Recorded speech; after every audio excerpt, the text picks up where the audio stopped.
Hi everyone, and welcome to another solarfallbaits video. In this episode I'm going to be making a lure that I've wanted to make for a very long time. A bent minnow. Now, I'm not 100% sure where this lure was actually developed first. My guess is Japan, because it does have all the characteristics of a very specialized tool that the Japanese are known for. So it would make sense that it might have been developed there, but as I said, I'm not sure. The lure in question does not really have an action when you reel it in.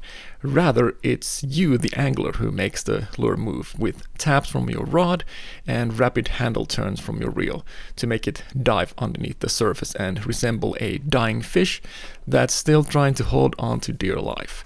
So technically this is sort of a dive and rise type of lure. Anyways, symmetry is very important on a lure of this type, so that when you work it, the lure won't just go veering off to one side. Rather, it dances from left to right when you work it, and that's why I'm basically making it symmetrical as possible.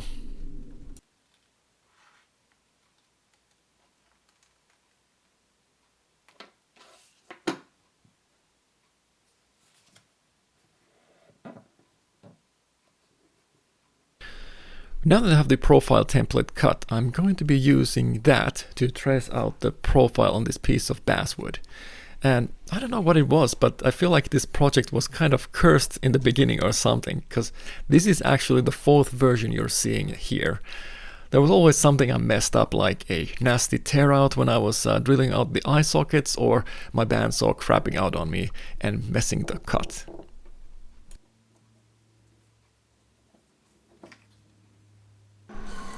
Alright, let's hop onto the bandsaw next and do some cutting.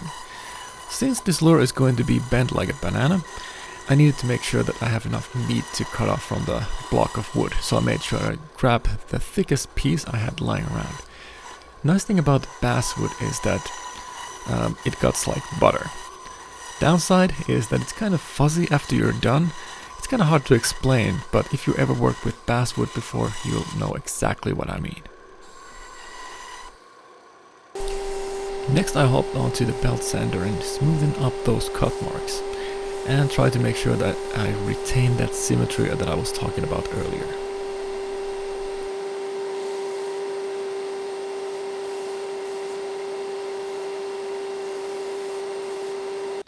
Alright, like I mentioned earlier, these type of lures have usually a pronounced curve to them to help them dive better. So I'm going to be using this template to draw the exact curvature that I wanted to have for my bent minnow. To be perfectly honest though, I'm not exactly sure of what I'm doing here, as I'm not sure how much curvature you need for such a lure, but like most people, I'm still learning. And I think that's what keeps things fresh for me, and partly the reason why I stuck around as long as I have and make these YouTube videos. Because it's still fun.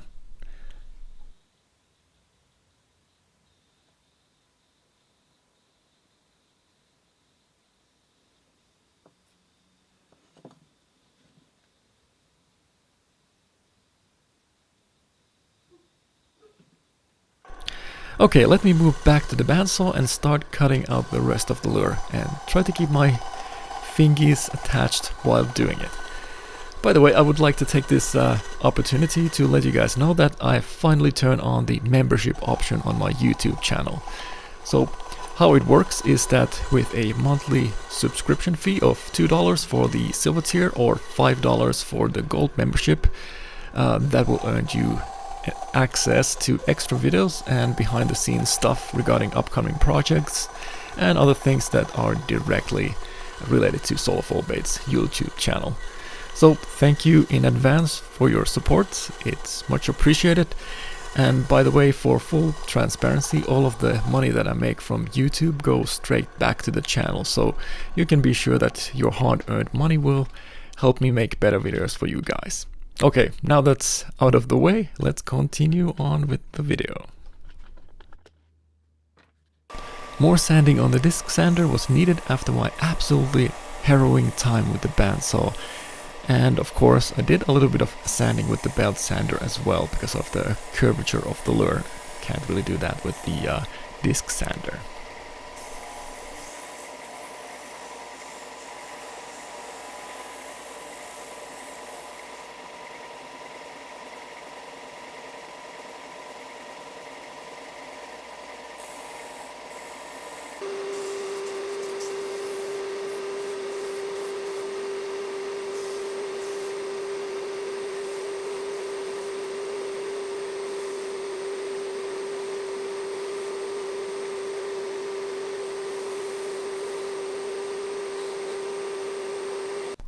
it's time to bust out the carving knife and start shaping the lure. And if you look closely, I've actually divided the back of the lure in two halves to help me maintain a better symmetry when I do the contouring for the bent minnow. And to be honest, I wasn't being all that accurate. I just eyeballed the line, to be perfectly frank. But you know, sometimes that's all you need. I'm pretty good at eyeballing at this point anyways.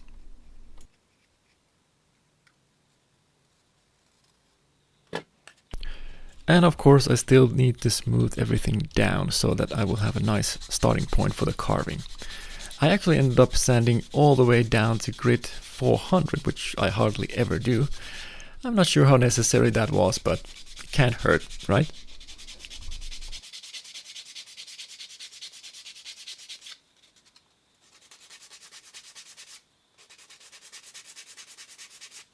So this is actually the part where I messed up once on a previous bent minnow and blew out the screw eye hole completely.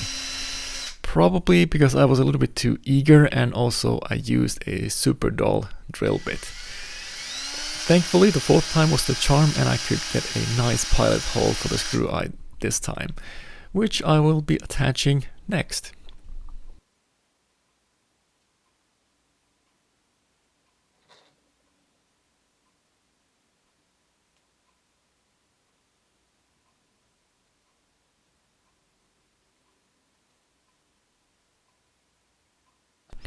Most of you know that basswood is pretty soft, and I did mention it a few times already, so you should already know. Anyways, I figured I would try to see if I could harden it up a little bit by dipping it into varnish diamond varnish, so that when I start to carve the lure, the wood won't get smushed or torn out so easily. And I'm happy to report that the trick actually worked pretty well, although I still prefer harder timbers for carving, but that's beside the point. Sometimes you have to do these little tricks to make things work for you. So usually I don't show this stage of developing the lure, mostly because it usually takes me a really long time, and I'm constantly erasing what I drew to make sure that I get everything perfectly to match my vision as possible. But this time around I already had a clear vision of what I wanted the lure to look like, so drawing it was a breeze.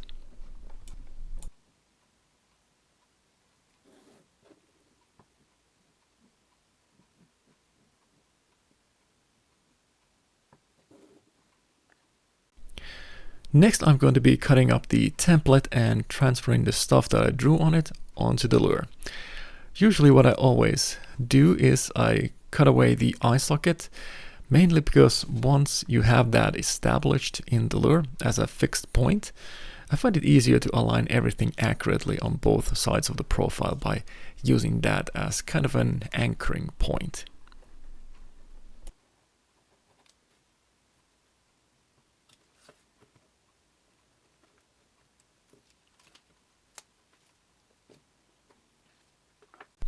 So next I will use the main template to mark the middle point of the eye socket and start getting ready to drill it out.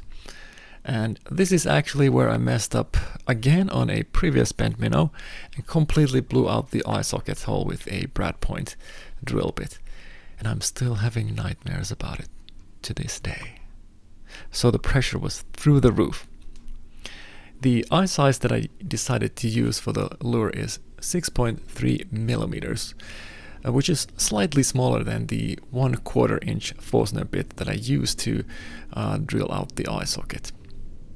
By the way, just throwing this out there, if you want to get nice clean holes to softer types of wood, a Forstner bit is definitely the better option to a brad point drill bit. With harder woods, the differences are negligible at best, but you really do notice it with softer woods.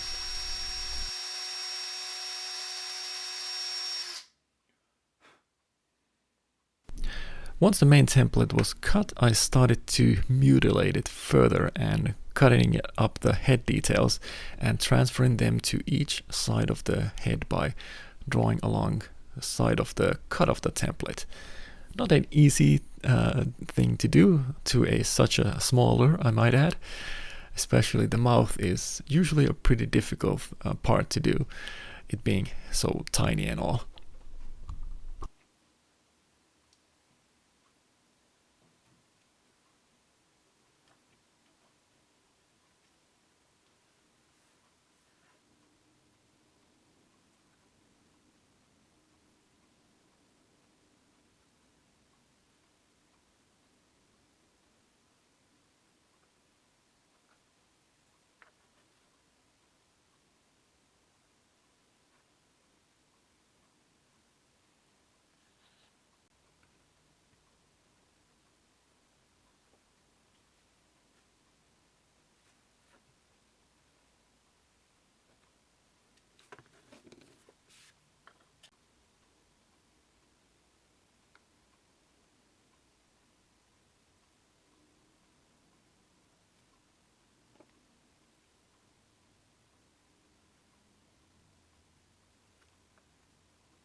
If you are a regular viewer of the channel, you probably already know how I do my carving.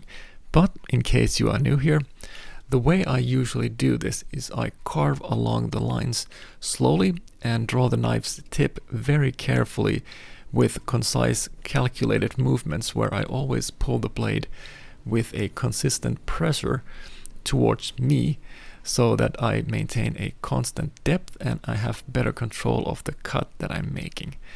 This is something that you just need to practice on, but like with everything, the more you do it, the better you get.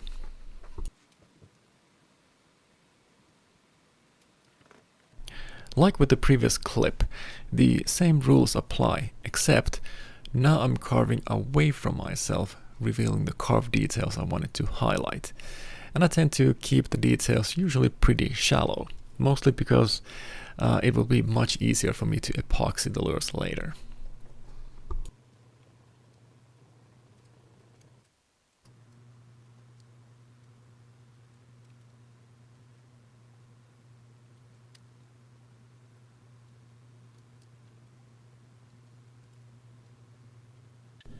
Once I was done with the head detail carving, I then sanded everything with a small sanding stick that I've made specifically for this purpose, that has a small piece of sanding paper glued to the tip of the sanding stick. That is also slightly curved to help me sand the details more efficiently.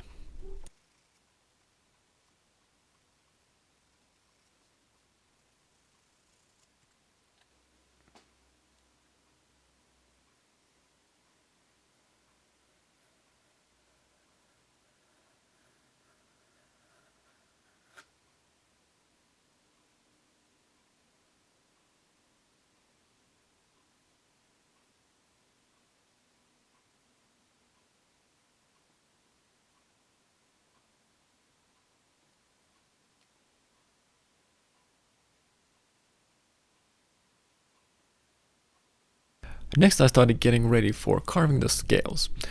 So the way that I nowadays do it, I start by drawing a lateral line with a pencil and use that as a starting point for the scales, and draw a grid pattern that will then form the scales.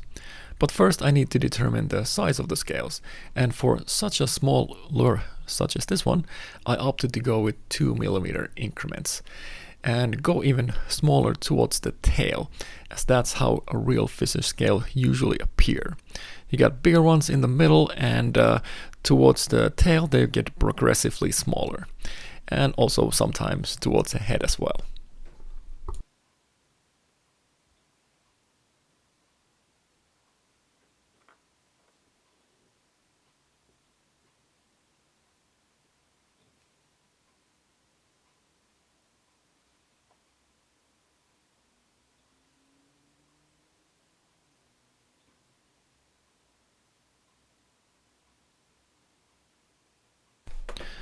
So the grid pattern can be sometimes difficult to get right, especially when the opposite sides are supposed to match in a scale size. I'm sure you've noticed this if you ever carved any scales. But the easy way to go about this and do it perfectly would be to use an angle tool that you might have seen me using in previous videos, where with that you can pretty much guarantee to have correct sizes for the scales on both sides. However, I decided not to use that this time around because honestly I wanted to give myself a challenge, and not using it will actually speed up the process too. At least that's the case with me. Sounds a little counterintuitive, but sometimes intuition and eyeballing works much faster, and besides, mechanical like precision does not usually look very realistic in the first place. The most nerve-wracking and time-consuming part of lure carving has to be the scale carving. One wrong move and your lure is wrecked. That's why I tend to keep a pretty slow pace when I do the carving on the scales, especially here where they are absolutely tiny. But I do have to say that use of that varnish really help in keeping the scales intact while I carve them, so that might not be a bad idea to make that part of the process going forward. Perhaps next time I'll try to use super glue and smear that all over the lure and see if that's any better. The carving itself pretty much was exactly the same as carving the head details, except the risks are higher and it takes infinitely longer to complete it. Hopefully you guys have enjoyed the video so far. If you have, please consider subscribing to the channel. I have plenty more content like this already in the channel for you to enjoy, and I don't plan on quitting just yet. So there will be a lot more stuff coming to the channel once I get good enough ideas to make a video about it.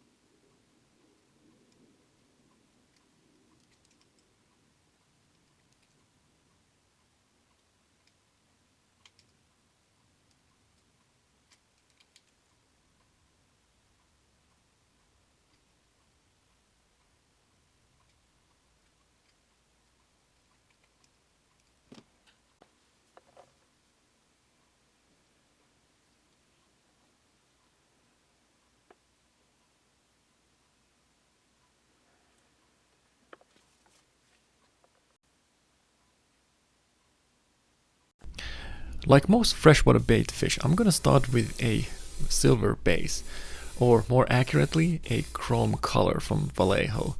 This silver tone, or chrome actually, is really bright, and I really dig how it shines on a white base that I have on the lure. Oftentimes companies recommend to paint on a black base for their metallic paints, and oftentimes I would agree. But for this paint job, I think this more iridescent chrome look is more natural.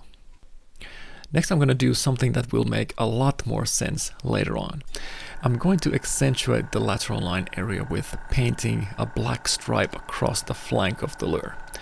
And I don't want it to be too opaque, so I'm diluting the paint a little bit. And also, to make sure that I'm not going to overspray the paint, I'm going to lock the trigger from spraying too much paint, because I want to make sure that it's visible, but not too much, if that makes sense. Oh, and by the way, I did end up making a mold out of the carving I finished. So the lure you're actually seeing here is a resin cast.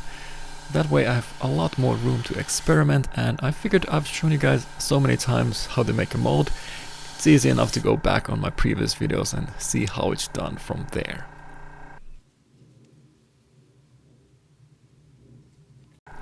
The rainbow shiner photo I found from Google had a little yellow stripe on the flank, so I'm going to be painting that on next.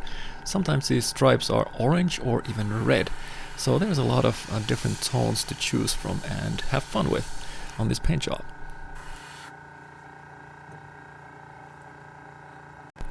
The Cretex yellow I used was a little bit too yellow or too bright for my taste, so I decided to dull it down a little bit with yellow ochre, but not all the way. I kind of like kind of a shifting ombre look that I was getting, so I decided to leave the tail end of the lure still full bright yellow. Moving up on the paint job, I was looking long and hard what kind of paint in my arsenal would go best here. And I remembered that I had this kind of a gray tone of paint from Vallejo that they call concrete, and I figured it would go really well here because it's not overpowering the overall look and still looks pretty toned down, if that makes sense. And to my mind, that would kind of tie things together a little bit better, so it's not overpowering the whole look. Anyways, very much like a smelt, a rainbow shiner has a blue hue on the upper part of the flank, so I thought that some sort of bluish purple color shift paint would go nicely here. And I have a couple of bluish color shift paints in my arsenal, and after some careful debating, I ended up using Mr. Model's color shift blue because it's a little bit more toned down version of the rest of the paints that I have, and I thought it would go really well here.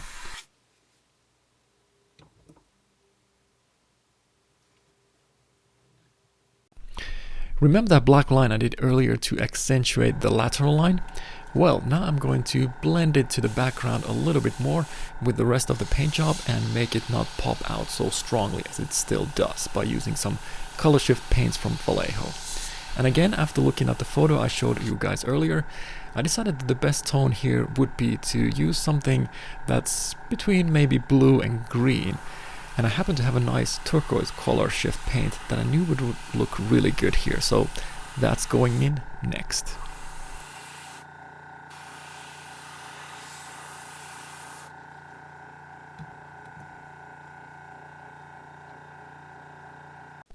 At this point of the paint job, I wanted to still do the back portion of the lure and keep it up with the toned down look of the rest of the lure.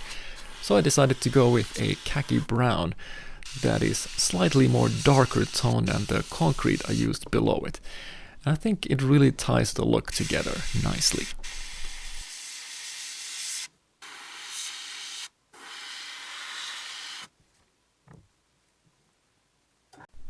So next I'm going to lock in all the colors I painted so far with this Vallejo metal varnish, because after this I'm going to start doing the wash technique of various parts of this lure.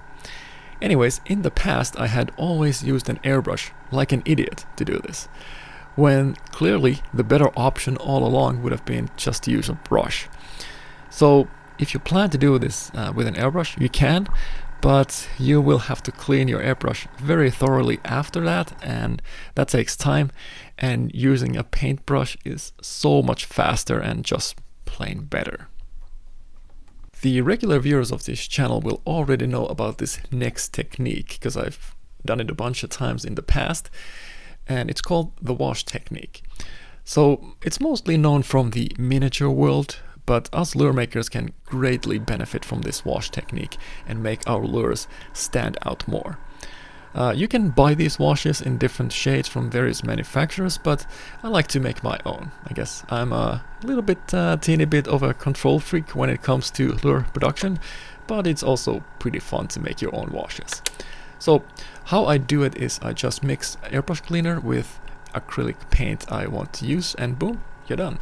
The mixed ratio I tend to go with most of the time is 70% paint and 30% of airbrush cleaner. And that works pretty well for me. Let me show you how it's done.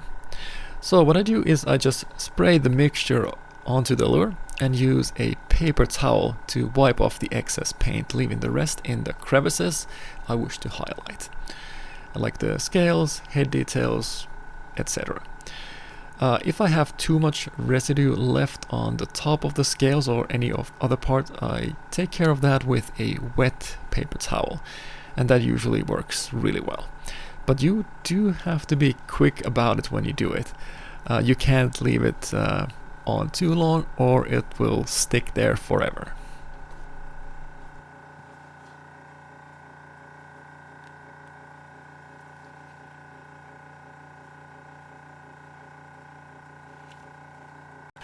I tend not to add too many colors when I do the washing.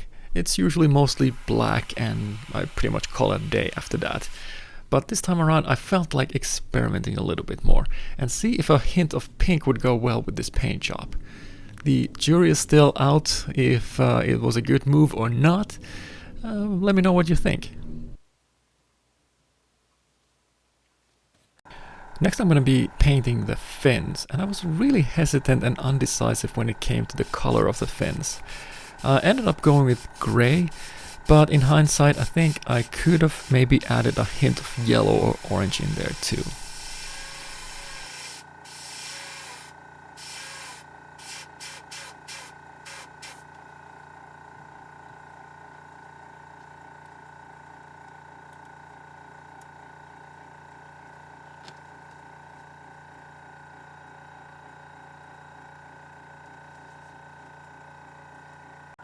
In the attempt of making the paint job much more, well, cooler, I decided that I wanted to add a little bit more extra touches to the gill plates and add a little bit more color to them, like I often do with bigger lures with an airbrush. However, I think the bent minnow is a little bit too small to have good control of spray with an airbrush, so I decided to instead use a mini paintbrush with the smallest tip I had in my arsenal. And I'm glad I did, because it really elevated the realism of the lure to a new level. Again, like with most things, the real trick here is not to overdo it, and knowing when to stop, and not to oversaturate it with color either.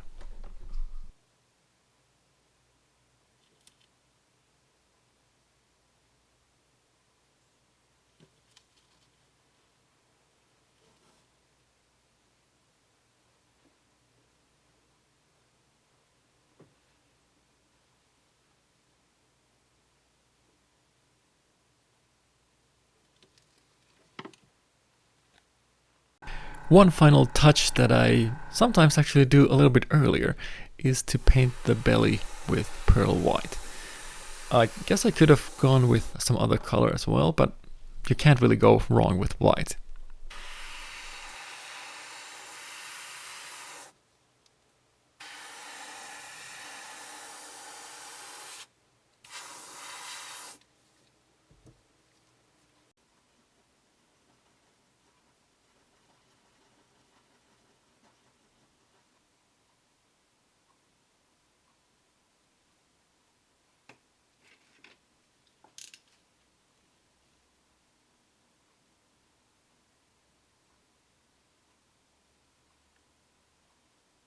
And I do have to say that these ones are really neat looking eyes, especially considering that I was able to paint the iris and the pupil to such a small size is a win by itself, I think. So I have a couple of these bent minnows set on the drying wheel right now, and I'm going to cover them in true coat epoxy. I ended up doing 3 coats in total, and I think that should be enough to be able to withstand some serious pounding from the fish and misjudged casts that will result me hitting rocks, docks and concrete bridge pylons.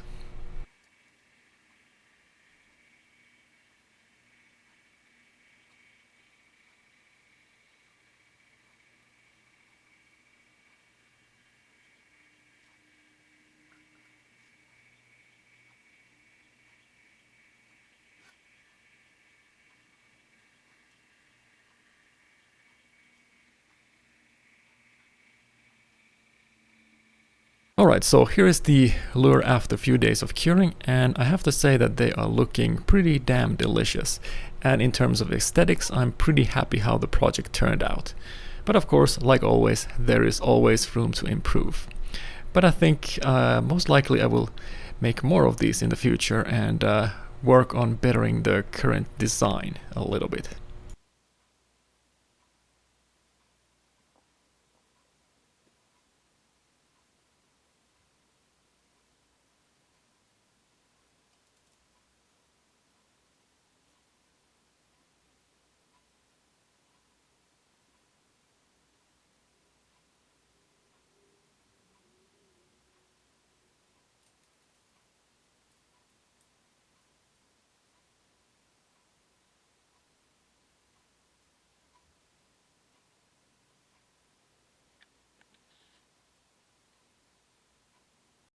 So now let's check out the peculiar action of the bent minnow.